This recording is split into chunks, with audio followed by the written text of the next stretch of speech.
Borziak, and I'll be presenting my work on mouse species with divergent mating systems using comparative sperm proteomics.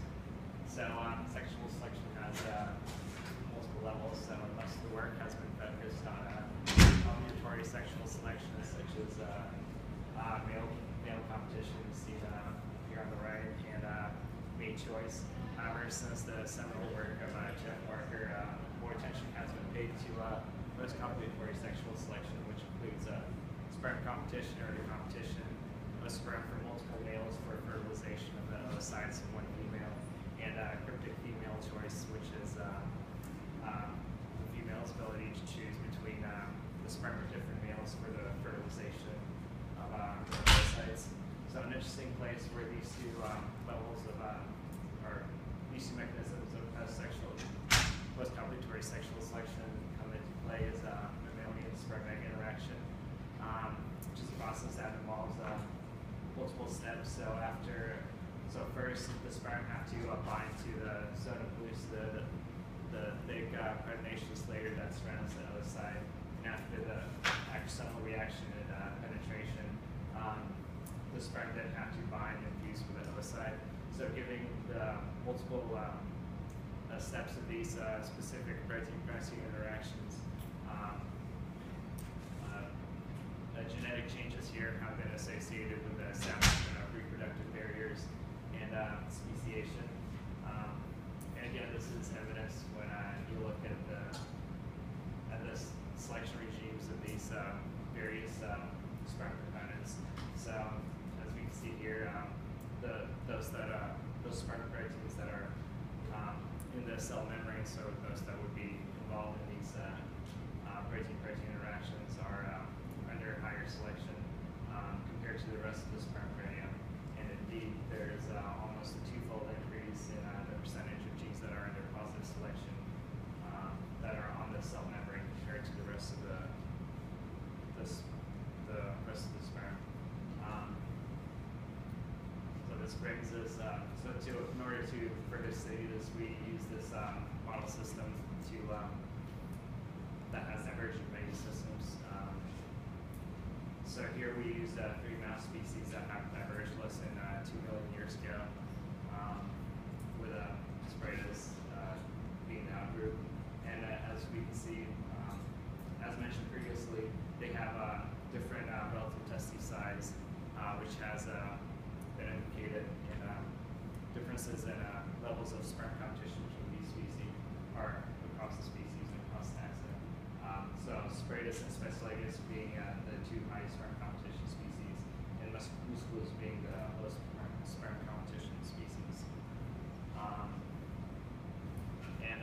Indeed, given these differences in levels of sperm competition within the species, we see asymmetric barriers to fertilization. So in comparative fertilization assays, when oocytes from one species were incubated with equal amounts of sperm from all 3 species, we see that while the confocal species dominates the fertilization, the high sperm competition species are able to competitively fertilize the oocytes of low sperm competition species, whereas we did not see this in the opposite direction, suggesting that high sperm competition species are much more capable in binding and fertilizing oocytes. So we wanted to ask if these differences are due to differences in protein abundance in these sperm. And to do this, we used semi-quantitative whole cell proteomics.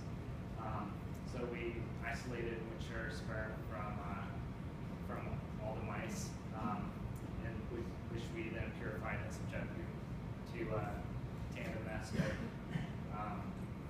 which we did in using 3 biological replicates.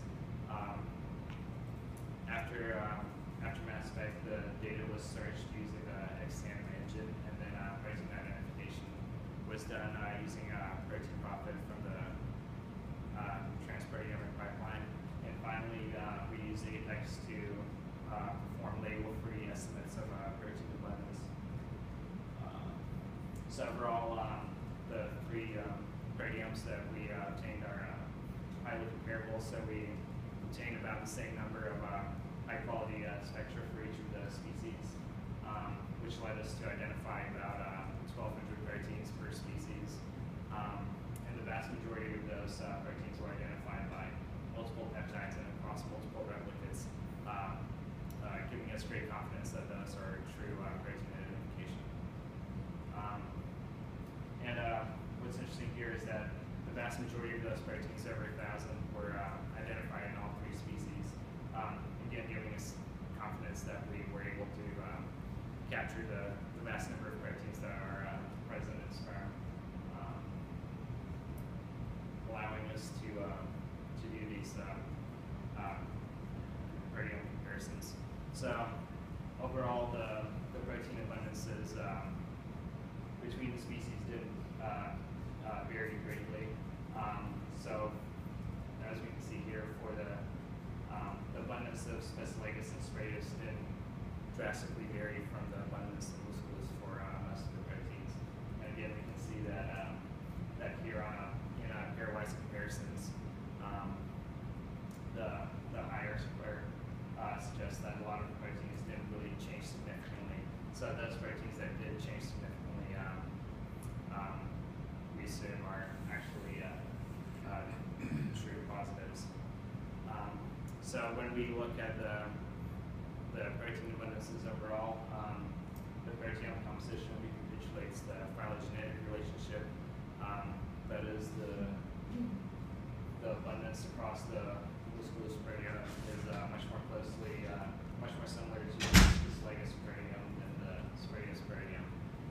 However, when we look at those that are significantly differentially abundant, we find that there is an enrichment of differences between Musculus and Specilagus and Musculus and Spiratus, and similarly in the multi-species observation, an enrichment in those that are different between Musculus and the other 2 species, suggesting that those proteins that we find as differentially abundant are those that are a result of the differences in the sperm competition between these species. So then, when we look at which proteins are differentially abundant, we see that there's an enrichment in Musculus of proteins that are more functioning in mitochondrial and flagellar functions, whereas in Spiratus and Specilagus, those proteins that are more abundant function in the binding of the zona pellucida and other sexual reproduction functions, primarily other acrosomal proteins.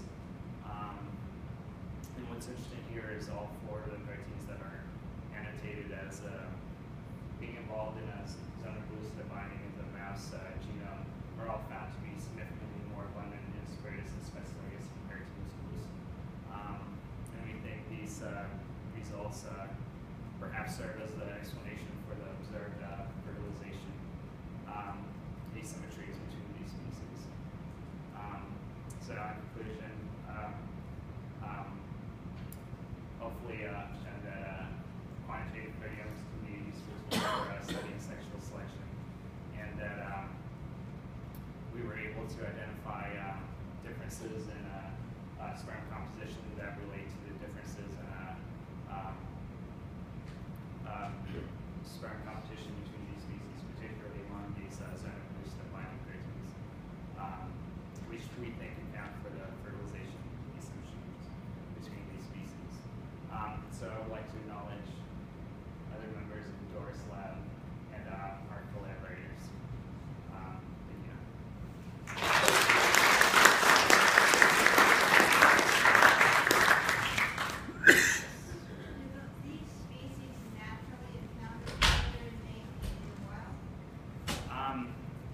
Yeah, so I don't have a picture of this, but as Sarah showed on her talk, their ranges do overlap.